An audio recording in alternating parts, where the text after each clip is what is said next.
សូមគោរពបាទជំរាបសួរពុទ្ធសាសនិកទាំងអស់បាទ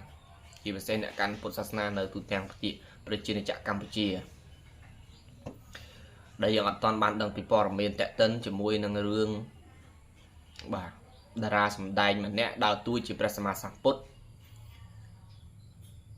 បាទលក់ក្បាលទៅឲ្យថៃបាទលក់ក្បាលទៅឲ្យសៀមហើយរឿងនេះ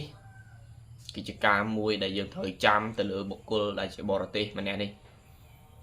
យើងពីមុនលើកដំកើងគាត់ជាពុទ្ធសាសនិកកម្ពុជាប្រចាំនៅប្រទេសឥណ្ឌាថាជាអ្នកដែលយើងលើកខ្ពស់ជាងគេទៅចោះហើយពុទ្ធសាសនានៅឥណ្ឌាមានច្រើនណាស់បាទមានច្រើនណាស់មួយរយៈនេះបាទគេបានផុសបាទបន្ទាប់ពីការមានវិវាទសង្គ្រាមរវាងខ្មែរថៃទៅគាត់ទៅប្រកាសសុំទោសថៃថាចេះថាធ្វើឲ្យថៃនឹងអន់ចិត្តដែលគាត់មកធ្វើជាទូតចន្ទៈទេសចរនៅកម្ពុជា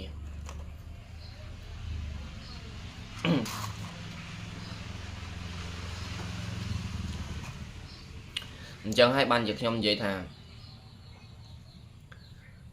តួសម្ដែងប្រពុតមិនមែនជាប្រពុតទេបាទមិនមែនជាប្រពុតទេពុទ្ធបរិស័ទខ្លះយករូបគាត់ទៅបិទជាមួយនឹងជញ្ជាំងកន្លែងគោរពបូជាបាទ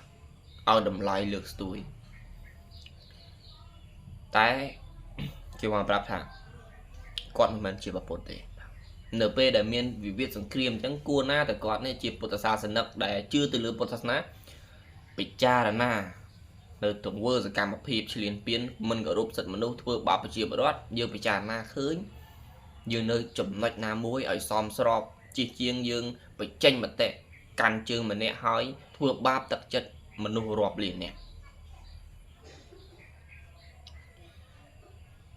ហើយបងប្អូនពុទ្ធសាសនិកត្រូវចាំបាទត្រូវចាំនេះគឺជាវិវាទនៃសាសនាបាទឥឡូវថៃកំពុងតែព្យាយាមវាយសាសនាវិញហើយបាទ